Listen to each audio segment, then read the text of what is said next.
So, good afternoon, everyone, and welcome to the second Max Weber lecture of this academic year. And we are very happy to have Susanna Hecht from UCLA and Geneva Graduate Institute with us today. And today's speaker will be introduced by Tomas Bartoletti, who is a Max Weber Fellow with us, a second year in history. Now, just without any further ado, I'll just leave the floor to Tomas. Good evening. Welcome to this Max Weber lecture. Thank you, Juho. And these past days we read many times the word Amazonia, and it's a great pleasure and honor to have Susanna Hecht here, she is an expert in the history of Amazonia and the globalization of Amazonia, working in the field already for more than 30, 40 years.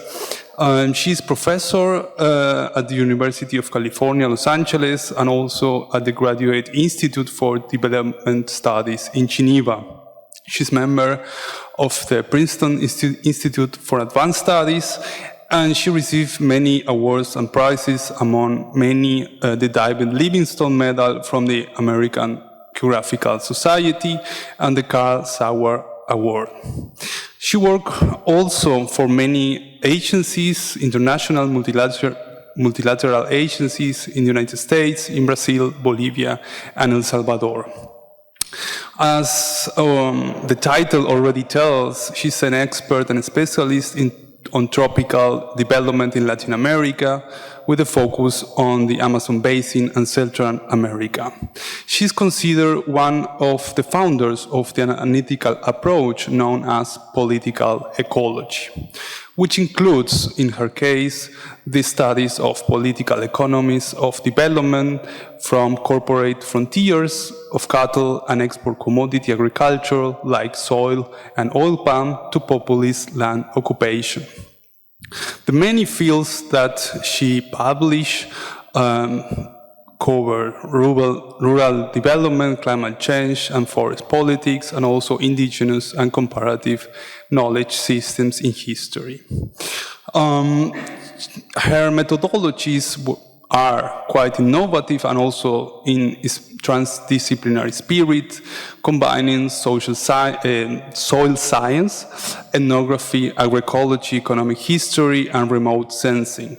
There are plenty of collaborations with geographers, ethnobotanists, and archaeologists, and one of the most important or latest collaborations is the social lives of forests, past, present, and future of woodland resurgence, co-edited with ethnobotanist Christine Paddock and ethnoarchaeologist Kathleen Morrison. 10 years ago, she published another book of the Amazonian, namely Scramble for the Amazon and the Lost Paradise of Euclides da Cunha, which is an intellectual history and political history of the limits of the Amazon. This book won the best book in environmental history from the American Historical Association, and this was the second of a trilogy, as Susanna told me, on the history of the Amazon. She's currently working on the third book, Globalization and Amazonia, which examines the soybean frontiers changing the Amazon. But the first book, which I haven't mentioned, particularly because for me personally is one of the most influential work, not only for me, but for many working in environmental history, which is the famous The Fate of the Forest, Developers, Destroyers, and Defenders of the Amazon, who was edited in 1919, re-edited in 2010, or with a new afterword in the context of the regime of Lula, and probably there will be many reeditions and many afterwards, and probably this is something that we will listen now. Thank you, Susanna.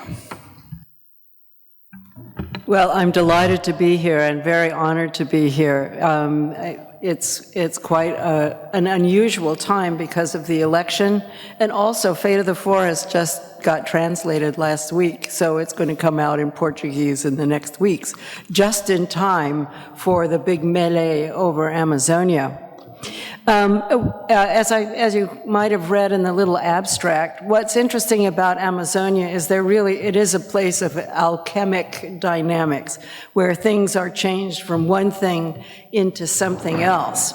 I thought I would start off with a slide which is from the Guaviare. It's a place now mostly known for drug production, but it has some of the most astonishing petroglyphs that you could ever hope to see. They were done about the same time as Lascaux, and if you'll recall, in Lascaux you have maybe a rhinoceros, you have a bison, you have a horse, and that's sort of it. If you look at the sort of understanding, the ontology that's in this little painting, this little picture, and by the way, there are kilometers of it, what you see is a deep integration of biodiversity. You have everything from insects to mammals to birds to reptiles and so on. An understanding of landscape and integration into landscape. And this actually is the kind of foundational stuff we might be thinking about in terms of alternatives. I was part of the Amazon Assessment Panel, which is like an IPCC panel, which was launched last year. And basically it's a thing that has the pure scientists, the people who are looking at the dynamics of change and the so-called solution space. Interestingly enough, you would expect many more of those people to say, we need to come up with a new technology. Mostly what they said is we need to come up with a new ontology and a new epistemology. So that's why I'm starting with this. Okay, let's see here. I should advance. No, yeah, there we go. We should, I thought we'd done this, but we should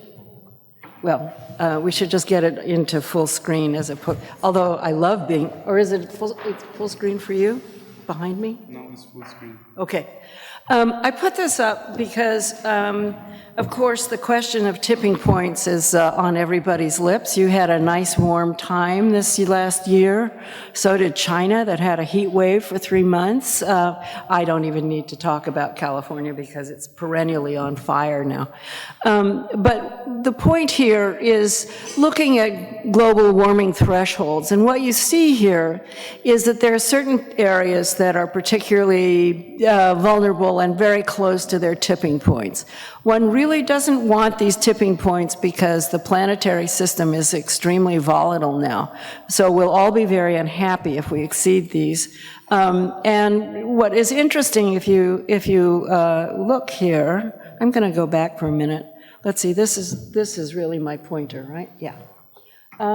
What you can see is that, the boreal forest, and there's, the Atlantic, what we call the AMOC, the Labrador Sea, and so on. There's all sorts of things going on. But one of the things that's most important, and the place that's most inhabited, that is lots of human beings live here. Many people do not live on the waters of the circulation. Many people do not live in boreal forests. Or on sea ice, or, in Antarctica. So if we're looking at tipping points, what's most important, really, is to understand that this is the place where human action can have the most effect. There are other things that can be done, but this is like close to 50 million people living and doing things. So it's important to keep in mind that this is an incredibly consequential place, which is why actually this last election last Sunday, between Jair Bolsonaro and Lula da Silva was incredibly important because they have two quite contrasting political views. But that being said, I think one of the other things is just to give you another sense. The other thing is more dynamic, but what you can see, this kind of clears it out. It's not quite as gloomy. The earth is sort of snarling at you in the previous thing. And this is like a kind of a cleaner thing. But again, the big point here is, first of all, it leaches out a lot of the other tipping points that somewhat are so more localized.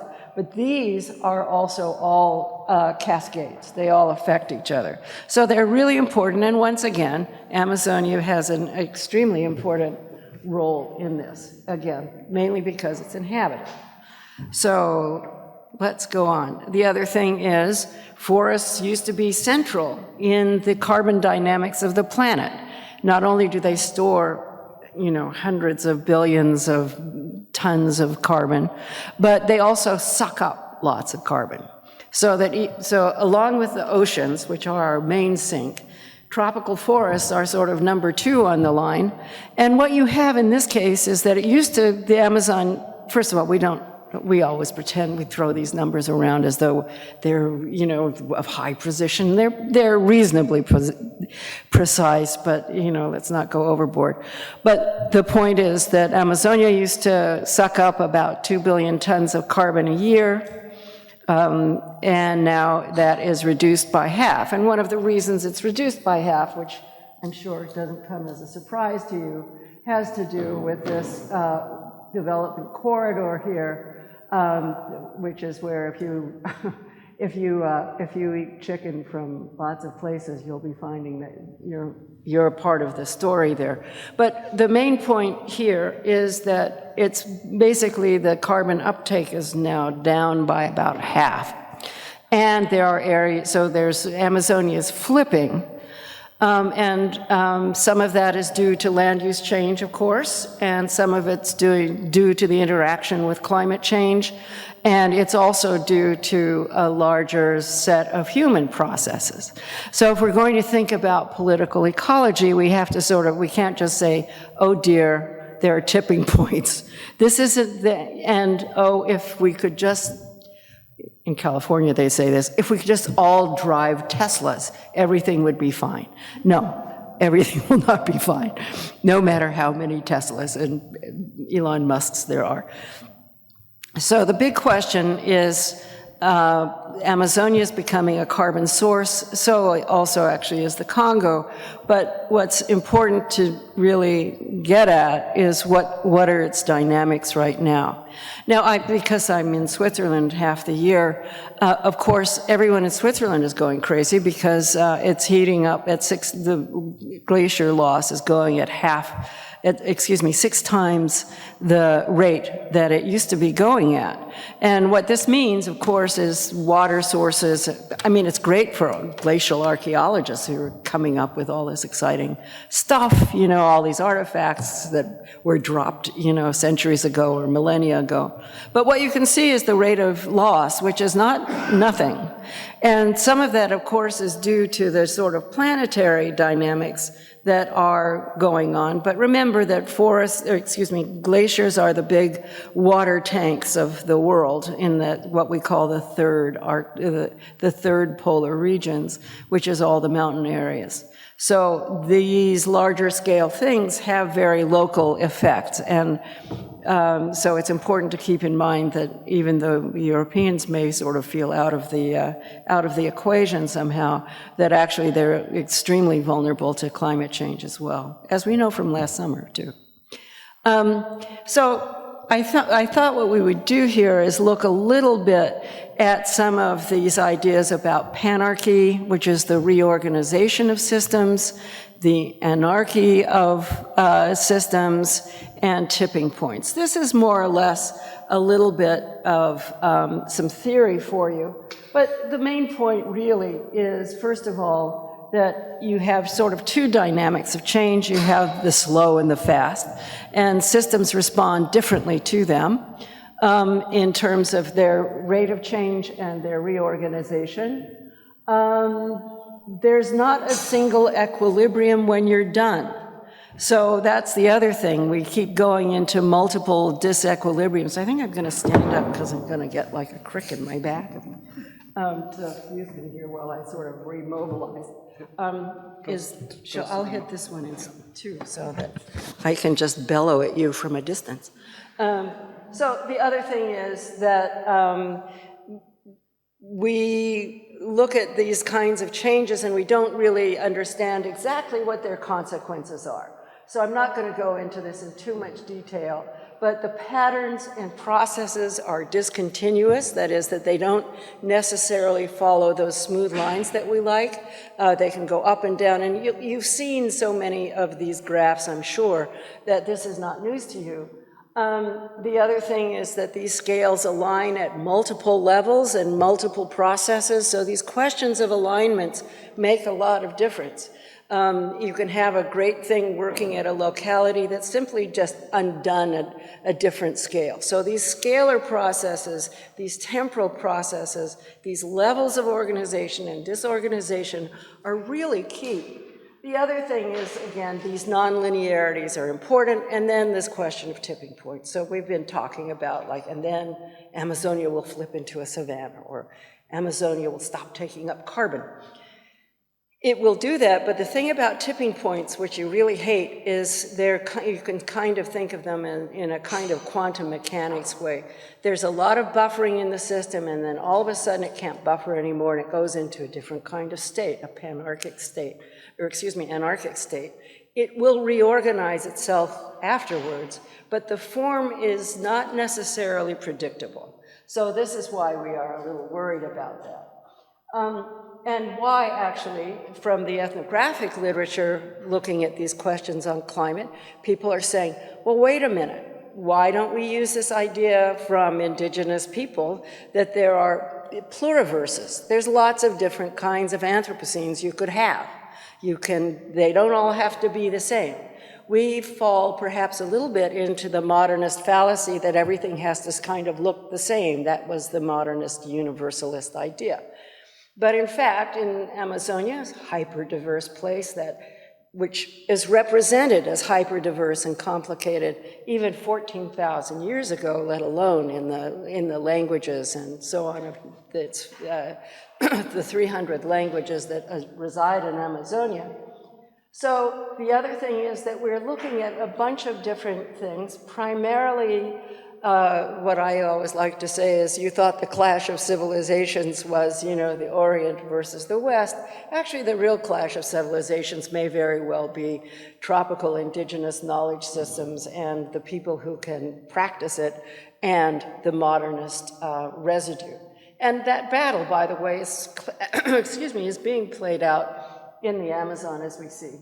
So the other thing is, and I recommend this book to you very strongly, by Stephen Pine, probably because of his name, he's sensitive to fire, is the Pyrocene. And what he argues in this book, and what I think is a strong argument, is that actually the planet is kind of on, it used to be that the trajectories of things included making more ice. So that is the whole Ice Age story where the positive feedbacks just made things colder and icier. What he argues is that we're entering the Pyrocene, where the feedback mechanisms basically enhance more fire, more heating, more CO2 coming from natural systems, which you can't control by driving a Tesla, and what that means overall in terms of the larger planetary dynamic. So we're kind of in a nervous state here. And so for this reason, I think this election was really important, but I think once you start on these kinds of larger scale planetary processes, it's not just a policy question. You're going to have, as they say, a rough ride.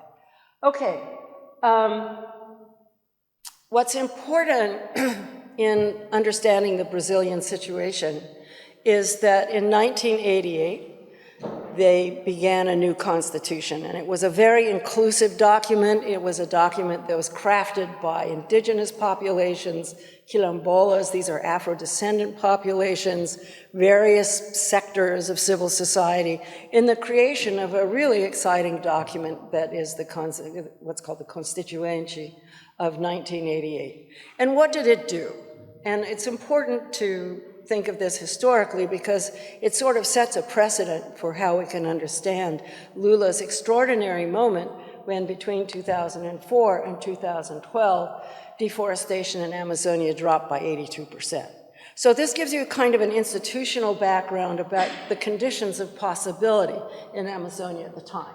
So, one, a bunch of environmental institutions. They didn't have them.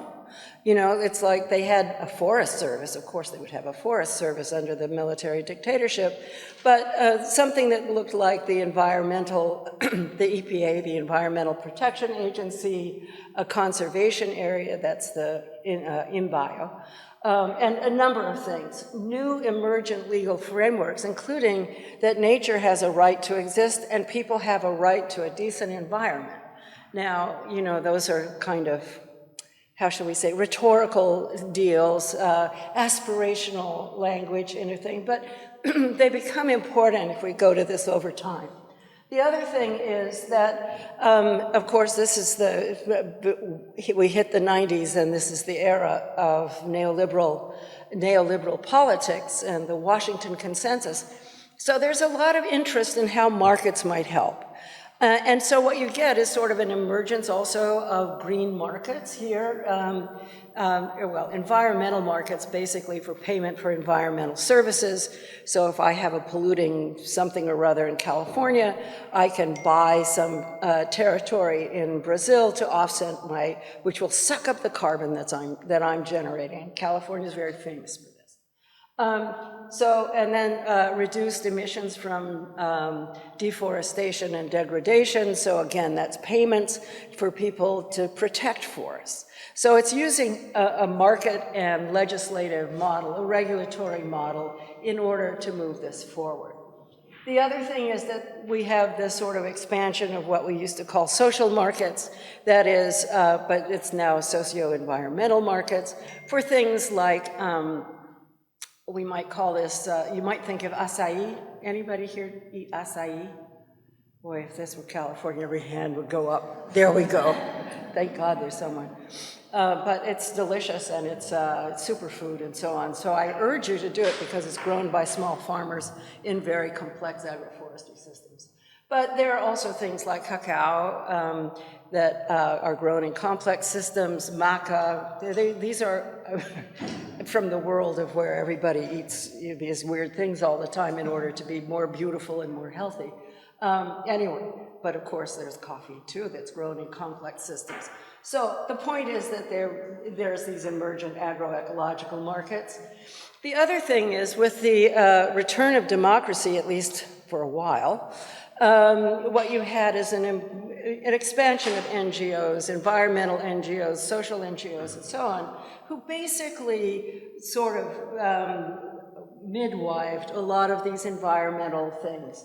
The other thing is that not only were there sort of formal things from civil society, but also what we might think of as more identity-based NGOs and social movements like the Afro-descendant, indigenous movements, rubber tappers movements that I knew pretty well, and so other kinds of traditional people's movements.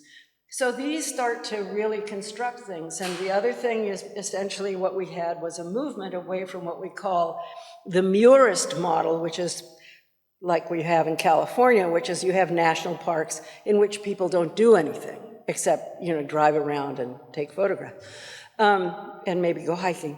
But actually landscapes that were managed and historical territories that were claimed.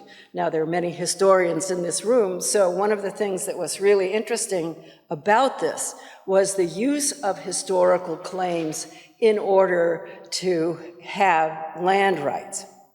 And traditional historical claims that were not linked to simple privatization of federal property, but rather collective owning and large-scale landscapes. So what this did, and it's one of the great advances that we see in the Amazonian case in terms of conservation, is it gives the inhabited forest a legal stature as a conservation area. So it's what we call socio-environmentalism in Brazil, but what it is the creation of a different category of conservation that is quite different from what conservation had meant before this time. So it's a real landmark.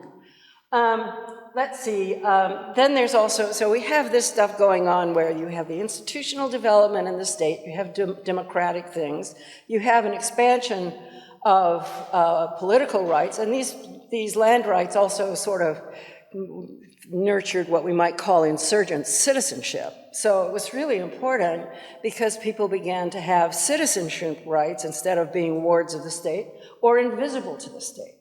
So these, what is it? What's the thing? Kings make maps and maps make kings. It's sort of the same thing. Citizens make maps and maps make citizens. So it's like that. And then you had all kinds of international pacts. The most famous one is the soy moratorium, where some soy growers went for a zero deforestation model in exchange for access to certain kinds of markets and other kinds of preferential treatment. Now, this doesn't mean that there wasn't any deforestation. It just meant there wasn't any, that it went into a decline in Amazonia. There was plenty of deforestation in Bolivia, and particularly in the Cerrado, that's the big savanna area just below the Amazon, and into the northeast. So it's not like this stops deforestation for soybean and animals and corn, but rather that it really controls deforestation in Amazonia for reasons that have to do with the iconic dimensions of Amazonia in the larger discourse about development and trees. The other thing, so we have environmental markets, we have ecological markets, but we also have green governance. So we have these three things that align. So what you have is that at municipal levels, they support certain kinds of activities that help these communities. There's credit lines. There's the idea that you could create a different kind of economy that wasn't based on destruction and so on. There were things like punishments too. If you were a big deforester, you would be in a credit blackout, and if an area, what we call in Brazil, a municipio, if it had a lot of deforestation, you couldn't get any credit. And agriculture runs on credit, as we probably all know. Also, there were some international finance and so on going along with this. What we see here is that this sort of defines the socio-environmental era, that this becomes sort of a combination of environmental greens, socio-environmental greens, and the governance dynamic. All of these come together in one fabulous alignment, and it also has international alignments. The Germans and the Norwegians are shoving money in to support pilot projects and other kinds of things that don't depend on deforestation. So there's a big alignment, and there's also a geopolitical alignment in terms of the kinds of treaties and so on that go forward. Well, what that does, what everything I've described does, is it redraws the map of Amazonia. So instead of being just a big green blob, which is always a big problem with Amazonia, the green blob that you see on any world map, I've just shown you lots of maps with Amazonia as the green blob problem. But if all of what I've described produced what we might call the socio-environmental Amazon map, which is this map, which has indigenous territories, that's the orange stuff, lots of different kinds of conservation areas, use conservation, sustainable development conservation in the use of that pointless term, and then also true conservation areas that are highly protected areas. So we go from sort of, as I say, the green blob into a highly differentiated map of rights and responsibilities and land uses. Now you can see there's this little creeping thing here on the bottom. These tend to be,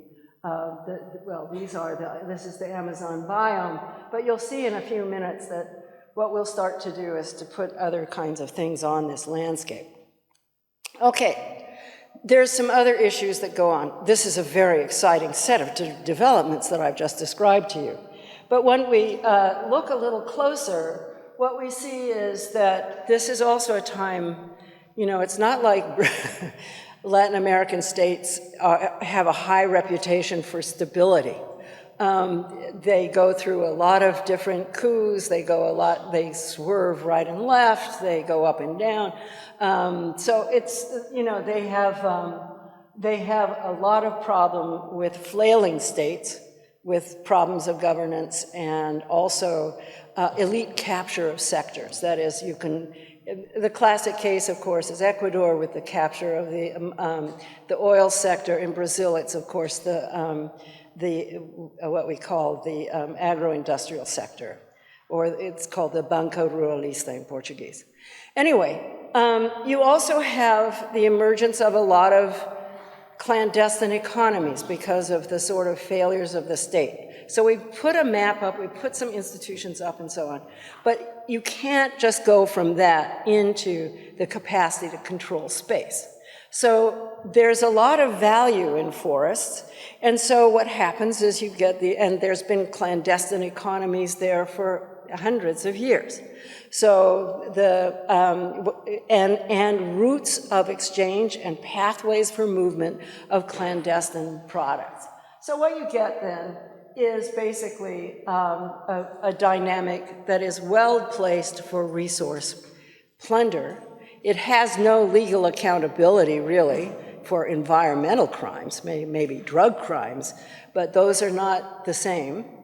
It starts to function as an internal colony, and actually it has been an internal colony, and we could discuss this for hours. It's also been an area of high levels of inequality and very racialized politics in its development. And then the sort of fundamental issue is the complexity and diversity in Amazonian ecologies, ontologies, and epistemes compared with the modernization paradigm, the universalist model, that if you could just get everything to be the same, a monoculture, both mentally and physically, then you would get high efficiencies out of it, and this would be so great. So what you have is one that has perhaps more friction, a model of thinking about place that has more friction, and more diversity in it and complexity compared to a model that really focuses on simplification. The other thing is there's Latin America gets a China shock, just like many places in the world did, which is when China goes into the WTO, it floods Latin America with its very good, very cheap manufacturers. So what had been the heart of a development program prior to this moment, which had been sort of industrializing, and Lula comes out of that industrial history as a metal worker in Sao Paulo, that idea of an industrial form of development gets whacked by the arrival of Chinese manufacturers. So this is not the only place this happens. It's like happens in the United States too. But what it means is that there's a kind of a weakness in the economy and a shift into what we might call neo-extractivism, which is an emphasis on commodity export-led development. Now, everybody here who's done any work anywhere in the developing world would know that, boy, that sounds a lot like dependency theory is back. And it merits your attention once again, but within a new context of globalization. But what's important to keep in mind here is that actually the export-led model, whether it's clandestine or formal, becomes the dynamic of these economies. It's where they make a lot of their money. It's where they get their foreign exchange. So, and China is now the main trading partner of Latin America, but it is also not only just the trading partner, but it is also one of its major investors. Now, what's interesting about it as an investor is that when you had things like the World Bank investing, they had to sort of comply with environmental and human rights dimensions. In China, it's just a technical problem of getting those roads in, getting that dam in. Once rockets go up, who cares where they come down? It's just like getting the job done and not really counting in the socio and environmental costs of these particular things. So for a lot of reasons, you can understand why China starts to take on a certain allure. Also, the effects of the Cold War, all those authoritarian regimes, it kind of tainted the American position on a lot of these things, as if they cared about it, really. So the problem is that there's a Cold War residue that actually shifts people's optic more toward China.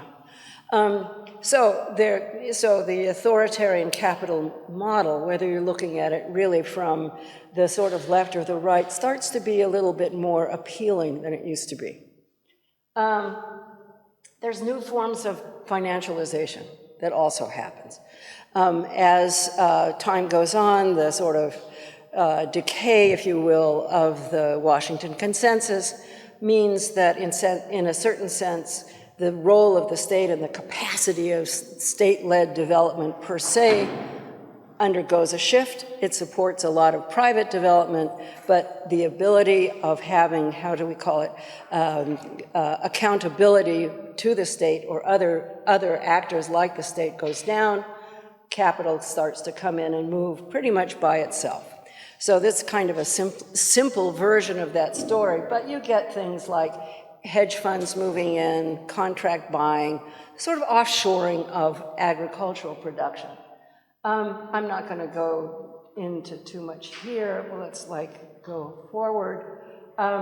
So I've tried to paint a picture for you of these systems that are really an amazing amount of environmental content into the political and legal sphere and into the forms of practice.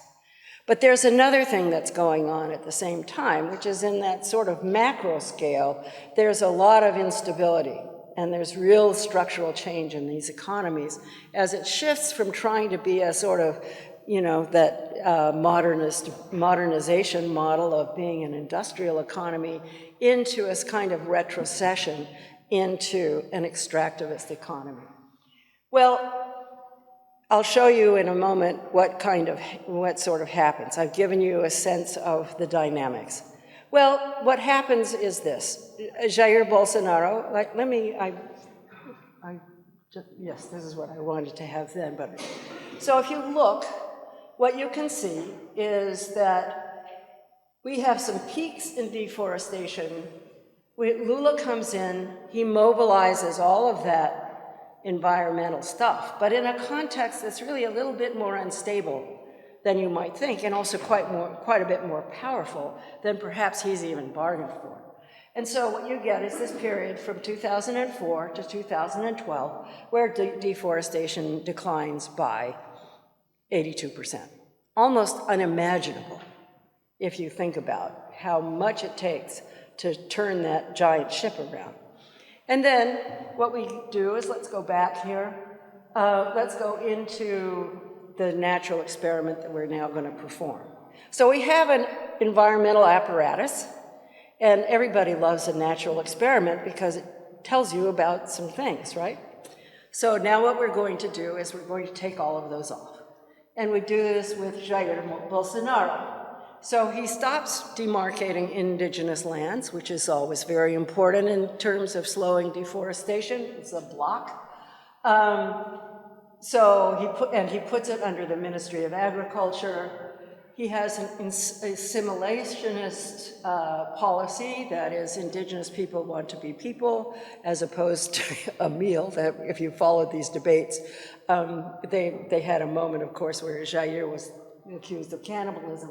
You start to de-gazette conservation areas. So de-gazetting means that you said, well, that was a conservation area, but it's not anymore. I take it back. So that's a very unusual thing to do in Europe and the United States, but it actually occurs quite a bit. And one of the reasons they might do it is somebody clears a bunch of area in a conservation unit, and then it stops being a conservation unit. So it's kind of a fulfillment of the prophecy. But the point being here that you get amnesty you get degazetting. You put in the new forest code a certain amount of amnesty. So if you're cleared before a particular date, you're no longer accused of an environmental crime, and you don't get any fines and stuff for it. There's a massive cut of environmental budgets, and it's even more than 43%. The people who are monitoring deforestation in Brazil's really great remote sensing lab suddenly are fired. If Bolsonaro could have put their heads on a pike, he would have put it out in front of, you know, the National Congress thing, because what they were showing, of course, was this rise in deforestation that I just showed you. Basically, also, not only was there this, but also a defunding of research, defunding of the universities, and I'm not going to go into too much of this. But the other thing is, even though during the COVID period you would have expected deforestation to go down, in fact, it was stimulating deforestation because there was even the limited regulation that was possible couldn't be carried out. And as the Minister of Agriculture, or excuse me, of Environment put it, this is a great time to, as they say, stampede the cattle, pasar a boiada. All right, how do you do that? These were kind of popular programs. Well, part of it is that you kind of switch your allegiance from one group of people to another. And then you demonize the other, and this is sort of something that we've been talking about. There are political takeovers. I'm not going to talk too much about that. I've already mentioned it, but institutional destruction, climate deniers, and that kind of thing. Ideological demonization of cultural Marxists, people who were basically holding this land in order to sell it to Americans later, as well environmental racism, of course, and what we might think, because there are so many evangelicals involved in this, the idea of dominionism, that is man's right to take over the earth, and providentialism, the ideology that what man's job was, and I use the term man here very explicitly, but that idea was to basically improve the landscape. So you're given a raw landscape that looks like a forest, and you should improve it by turning it into a soybean field or a pasture. So this becomes quite an important thing. The other thing is, as I mentioned, fiscal starving of applied research, a lot of rebranding from conservation things or taking conservation language and using it for, in fact, very intense development things, changing laws and changing rights, and legalizing what previously had been illegal. So changing the laws on environmental crimes and so on licensing, so that what had been illegal before becomes something else. And there were over 500 elements that were overturned during the Bolsonaro period that really turned what had been illegal into legal dynamics. So this is the sort of fundamentals of alchemy, which is you take one thing and you turn it into something else. So this is the sort of underlying process of this alchemic process in Amazonia. Also, all of these have their path dependencies. Once you cut down a forest, it's not so easy to necessarily get it back. And the other thing is that once you change a lot of these social configurations or do a biocultural extinction along certain kinds of roads or loss of tribes or many running train lines through Afro-descendant communities, what happens is that you lose other kinds of things. And these all have their path dependencies. The other thing, of course, is invisibilizing or showing indifference to clandestine economy. So it's kind of a lawless situation, but it's not entirely lawless because people know there are laws. It's just there's impunity about these laws. So there's an important power relation that goes on here. Okay, here you go. So this is what we start to get. Let me get a little more dramatic for you. There you see it. we do 2012, and then you sort of blow up onto the top. And this is from a lot of different remote sensing sources, so you get a very strong, you can see you get a really strong signal here. And you can smooth it out, but not everything isn't the same, but it trends in the same direction. Oop. Okay, well, you'll be amazed to hear that following that, you get a kind of perfect curve of invasion of indigenous lands, and here's some of the most pressured ones. And here's the number of inspections. So, it's even worse than this. I just was reviewing a paper, and that looked at every kind. I don't know. This is what you have algorithms for. They were just looking at every infraction and whether they were advanced or got fined. The answer is it looks like this. And so we get to this point where you're seeing quite a broad dynamic of deforestation. And you've all seen these pictures because there's been so much about deforestation in the newspaper. But I think this is a better image. And the reason I think it's a better image is because it's an indigenous image of what they see instead of this, which is there's forest and then there's not forest, that binary thing. What they see is all the other animals, all the other things, all the world, all the life that goes with this. So it's I think it's very powerful in its appreciation for what deforestation means. Because when you look at this, you don't think of all those animals and stuff, unless you're a tropical ecologist, in which case that's all you think about. But it's a useful image, and again, I refer you back to the first image that I showed you about the questions of ontology and how you deal with that in this kind of environment. So if we wanted to think about sort of past, what we can think about is that there are a lot of ghost landscapes there. Those are landscapes from the previous populations. I went through a period where I was trying to come up with another way to talk about, and also because it was Halloween. So I thought, well, I'll talk about ghosts, zombies, and vampires. And it's not a bad analogy or a metaphor, but I'm pushing it here. But these are ghost landscapes. They're landscapes that reflected an Anthropocene of indigenous populations, not in the recent past and also in the intermediate past. These trees live a long time, as any indigenous person will tell you. Our lives flow very quickly, but trees live in Amazonia for a long time. So one of the things is that there are these so-called legacy landscapes, heirloom landscapes, ghost landscapes. Another form of landscape is, of course, the zombie landscape. And I take cattle to be the zombies. They have been part of the occupation of Brazil and of the tropics for the last 500 years.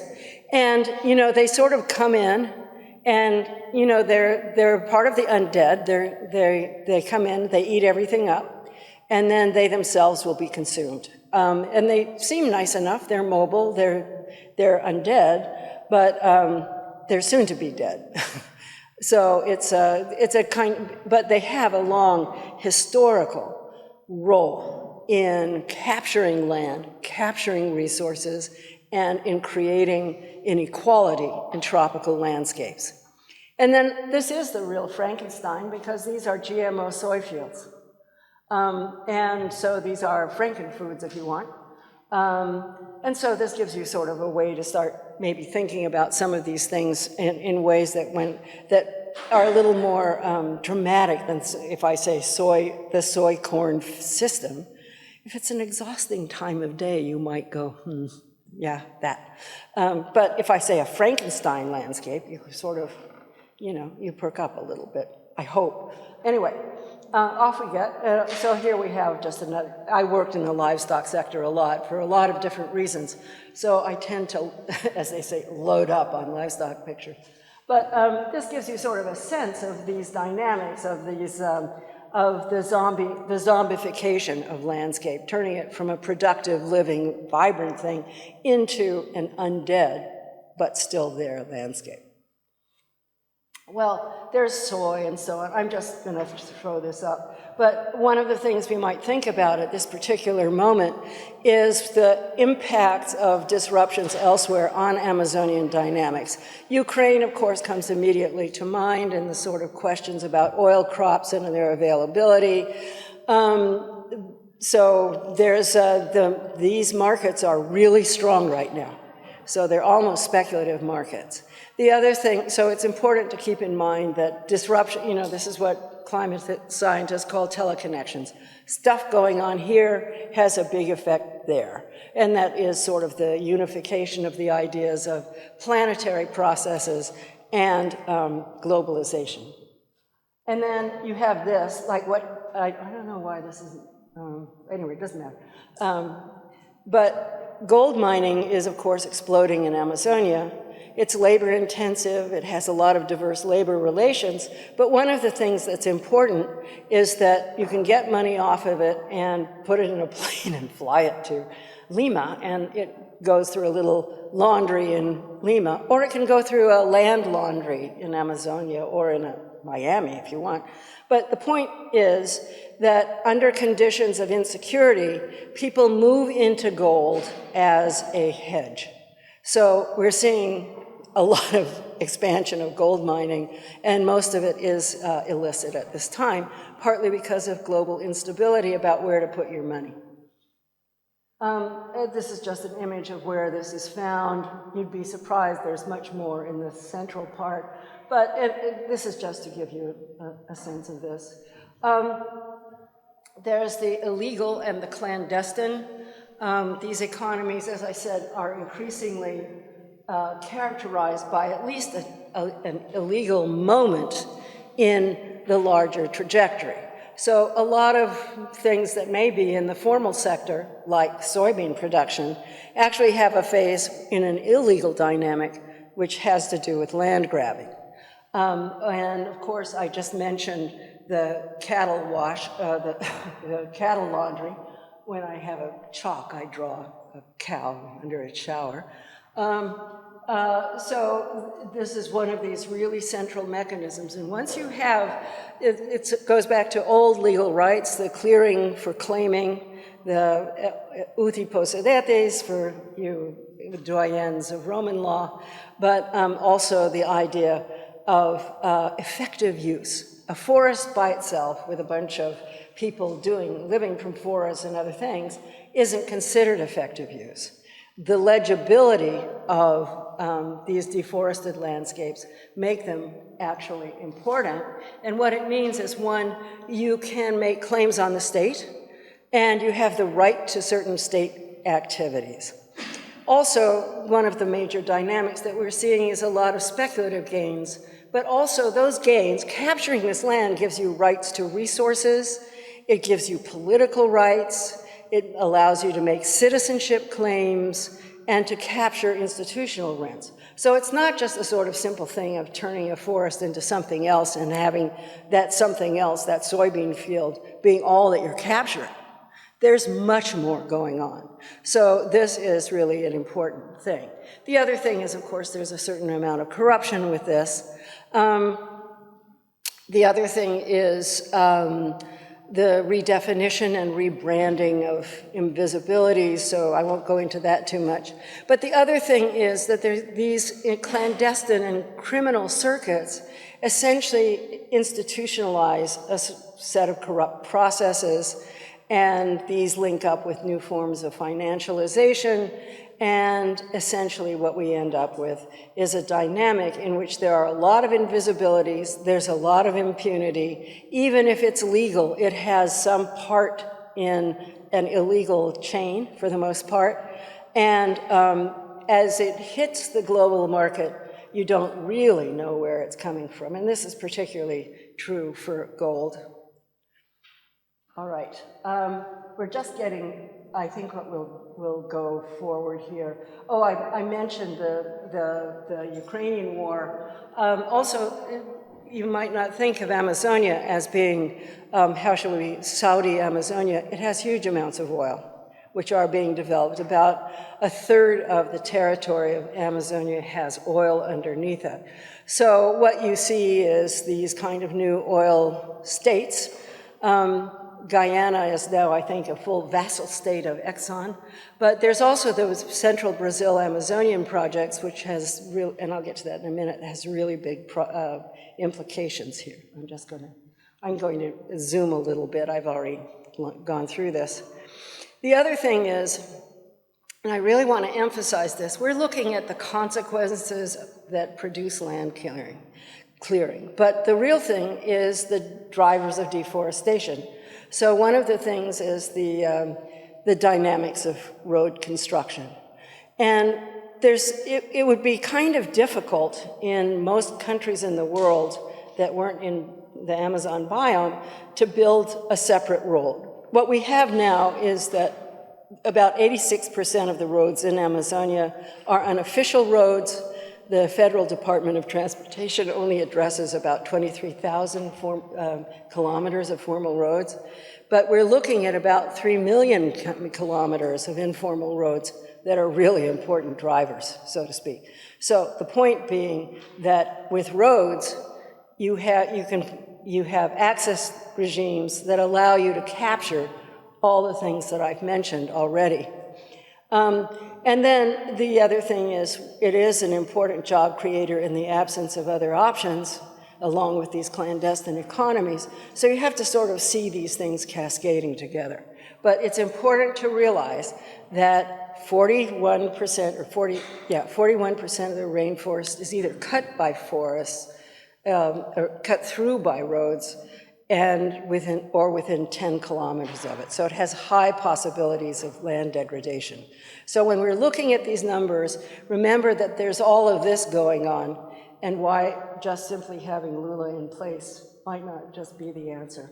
This just gives you a sense of what's going on. There's a lot of infrastructure for extraction. Let's see, boom. The other thing that's particularly important is a lot of this infrastructure is going on in areas of what are called white sand soils. When those release, they're forests on peat. So when you clear and cut them, they're not very productive, but they really are a carbon bomb. So we're about to see that emerging too right now, because that's part of the central development zone. Yeah, I'm finishing up. This is what it looks like. And this is the on-the-ground person. This is what it looks like as it burns to a smithereen. So when you want to think about the pyrocene, keep this image in mind. Here's the other side. This is the western Amazon, which is supposed to be so pristine, but you can see it's in flames. I'll mention just a few things about climate change, which is that really these aerial rivers are basically the source of water for the Andean glaciers, and they're the source for rain-fed agriculture to the south of the basin and into Argentina and Paraná. So Argentina, Uruguay, and Paraguay. So that when they talk about flying rivers, this is what they mean, which is not only is there the alchemy of destruction, but also the alchemy of turning a forest into water that can be widely used throughout the continent. When you have a big drought, though, things are changing. This is the fire area of the Pantanal, the world's largest wetland, famous for its alligators and wildlife more generally, and essentially a third of it burned. You wouldn't think a wetland would burn, but it does. And personally, I wouldn't want to be one of these little capybaras here, because in a sea of crocodiles. But this is sort of what you can see is that everything was pushed into one place, including, and you can see these kind of grinning crocodiles who are planning their lunch.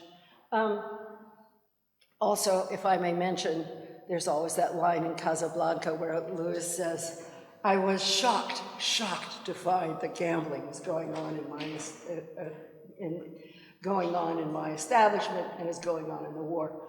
So the point is that if you're shocked about the murders of journalists, indigenes, and environmentalists, it's kind of banal and usual. This, of course, was this last summer with Dom Phillips and Bruno Pereira, but it's been going on for a while. You can take Chico Mendes as your kind of icon from 1988.